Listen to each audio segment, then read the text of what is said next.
Our hearts beat to the city streets. We began to feel the fire. We rise like tall buildings. নমস্কার, কেমন আছেন সবাই? আমি বিনীতা, টিটন বিনীতাজ আরও একটি ব্লগে আপনাদের সবাইকে জানাই অনেক স্বাগত, আরও ভালোবাসা।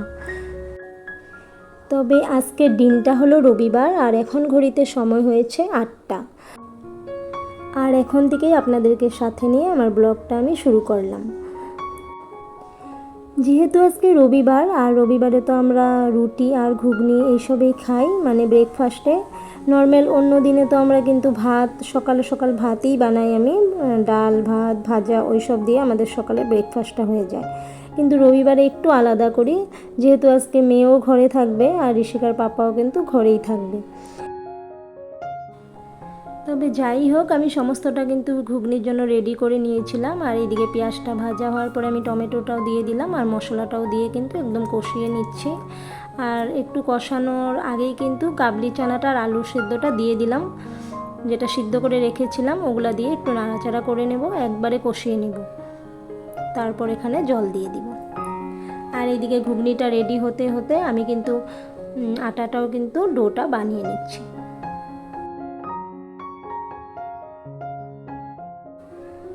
আর এইদিকে আটার ডোটা কিন্তু আমি বানিয়ে একদম ঢাকা দিয়ে রেখেছিলাম 5-10 মিনিটের জন্য। আর এখন ওই গোল্লাগুলো করে নেব রুটি বানানোর জন্য। আর এইদিকে কিন্তু আমার ছেলে মেয়ে দুজনেই কিন্তু এখন ঘুমিয়ে আছে। আর ওরা ঘুমে থাকতে থাকতে আমি রুটিটা বানিয়ে নিলে একবারে বানিয়ে রেখে দেবো, বানিয়ে ঢেকে সুন্দর করে রেখে দিব। যেহেতু এগুলো গরমেই থাকবে, ঢেকে রাখলে তারপর ওরা ওঠার সাথে সাথে একসাথে দিয়ে দিব। এদিকে ঋষিকার পাপাও সামনের দোকানে একটু গিয়েছে, ও দোকান থেকে আসলে একবারে সবাইকে দিয়ে দিব। আর রুটিটা বানানো হওয়ার পরে ওদেরকে উঠিয়ে দেব। এদিকে আমি রুটি বানিয়ে নিচ্ছি এখন। আর এই রুটি বানাতে বানাতে আমার আর কি উঠাতে হবে, ওরা নিজে উঠে পড়েছে, ছেলে মেয়ে দুজনে উঠে পড়েছে। এখন দুজনে ব্রাশ করে নিচ্ছে, তাই আমি রুটিটাও এইদিকে বানিয়ে নিচ্ছি। রুটিটা বানানো হওয়ার পরে ওদেরকে কিন্তু আমি সকালের ব্রেকফাস্টটা করিয়ে দেব।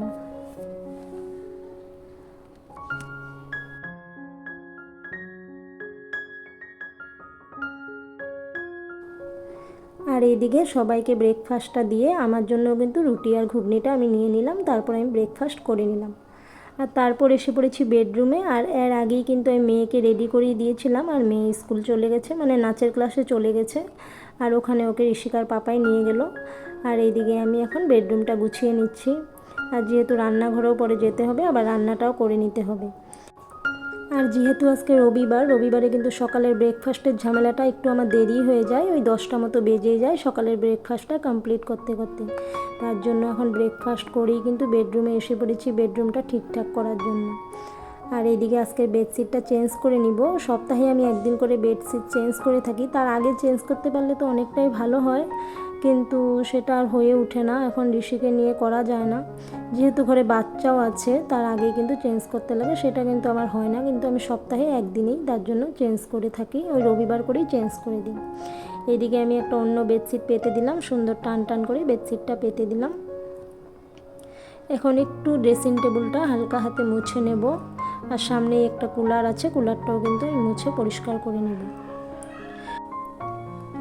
আর এই কুলারটা কিন্তু আমি রোজ দিনে ঢেকেই রাখি সব সময়, কিন্তু ঢেকে রাখলেও কোথার থেকে যে ধুলোগুলো ঢুকে বুঝতে পারি না, এত পরিমাণে ধুলো ঢুকে, মানে 2 দিন অন্তর অন্তর কিন্তু কুলারটা মুছে নিতে হয়।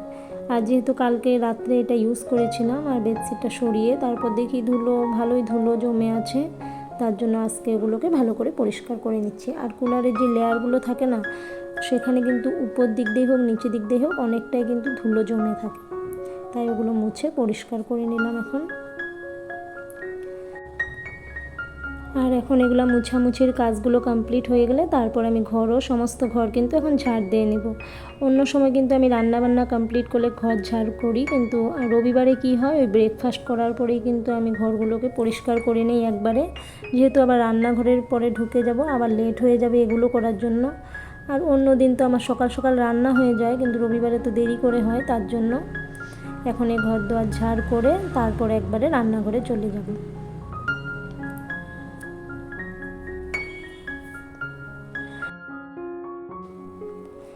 আর আজকে ছুটির দিন বলে যে আমাদের কাজকর্ম কম থাকবে ঘরে, সেটা কিন্তু একদমই নয়। কাজকর্ম কিন্তু রোজ দিন একই থাকে, পারলে একটু বেড়েই যায় প্রতিদিন।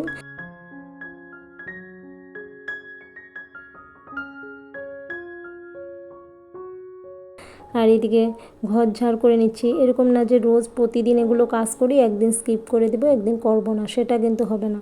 একদিন যদি না করি পরের দিন কিন্তু আরও অনেকটাই কাজের চাপ বেড়ে যায়।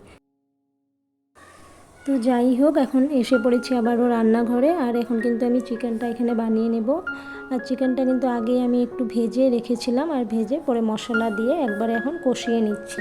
আর আজকে চিকেন রান্নাটা আপনাদের সাথে কিন্তু শেয়ার করলাম না। আর এদিকে ক্যাপসিকাম আর টমেটোটাও নিয়ে নিয়েছি, কেটে নেব চিকেনে দেওয়ার জন্য। ছোট ছোট করে কেটে নিয়েছি ক্যাপসিকাম আর টমেটো। তারপরে এইদিকে চিকেনটা বসিয়ে যা টুকটাক বাসন বের হয়েছিল সেগুলো একটু ধুয়ে নিচ্ছি। ওইদিকে আমার চিকেনটা হয়ে যাচ্ছে, প্রায় হয়েই যাবে এখন। আর এদিকে ততক্ষণে বাসনগুলো ধুয়ে কমপ্লিট করে নিচ্ছি।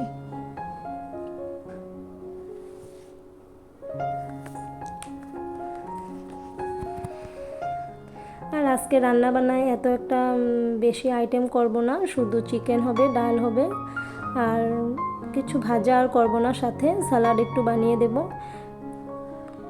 আর সকালের তো একটু কাবলি চানার ঘুগনি আছে, ওগুলো ওদেরকে সবাইকে দিয়ে দেব।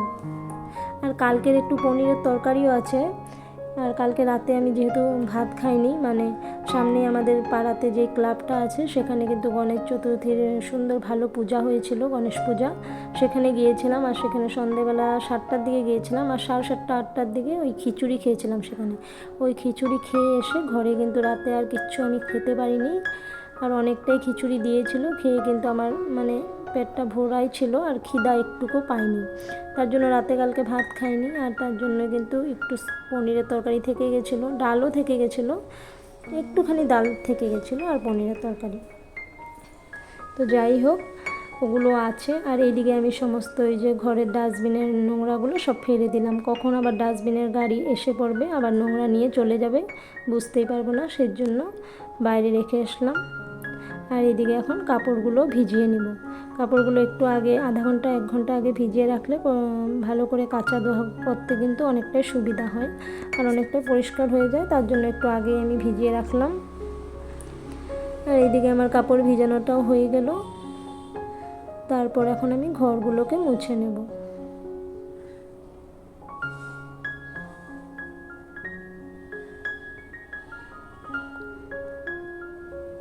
আর কালকে গণেশ পূজায় গিয়ে এতটাই মনটা এত ভালো লেগেছে, মনে হয় দুর্গা পূজা এসেই পড়েছে। ওই ঢাকের শব্দগুলো যখন কানে পড়েছে মনে হয় কি দুর্গা পূজা এসেই পড়েছে, এতটাই আনন্দ লাগছিল মনটা।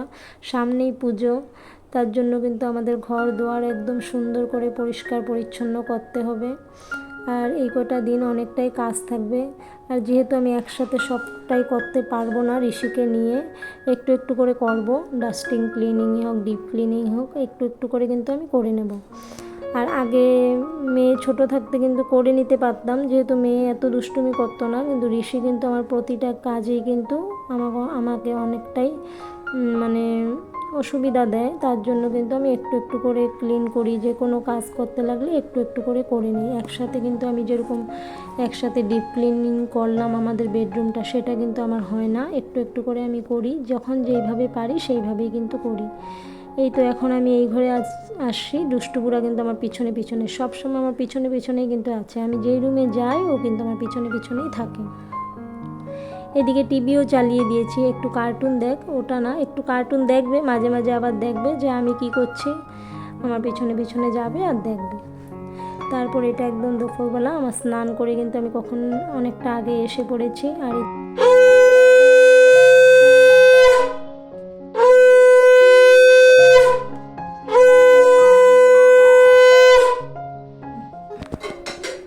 গুড ইভিনিং বন্ধুরা, এখন হলো সন্ধেবেলার সময়, আর আমি সন্ধ্যাটাও কিন্তু দিয়ে নিচ্ছি। ওই এখন ঘড়িতে বাজে 6টা মতো হয়েছে, এখন তো 6টার দিকে সন্ধ্যা হয়ে যায়। 5:30টার পরেই কিন্তু একটু সন্ধ্যা সন্ধ্যা লেগেই যায়, তাই এখন 6টা বাজে, আমি সন্ধ্যাটা দিয়ে নিচ্ছি। আর সন্ধ্যাটা দিয়েই এইদিকে আমার সোফার অবস্থাটা কি করছে ঋষি, দেখতে পাচ্ছেন আপনারা কি অবস্থা করেছে সোফাটার অবস্থা। ও বিকেলবেলা হয়তো ঘুমের থেকে উঠেছে, ওঠার পরে এই অবস্থা করেছে। খেলা এতই খেলা করে, মানে সোফারও অবস্থা রাখে না, বিছানার অবস্থা রাখে না, জানেন তো। এই তো তারপরে ঋষিকার পাপা পপ এনেছিল, ওই পপ দিয়ে বিকেলের চাটা খেয়ে নেব। ঋষিকার পাপাকেও এখন দিয়ে দিব চাটা। তাহলে আজকের ভিডিওটি আমি এখানেই শেষ করলাম। ভালো লাগলে প্লিজ একটি লাইক দিয়ে আমার পাশে থাকবেন।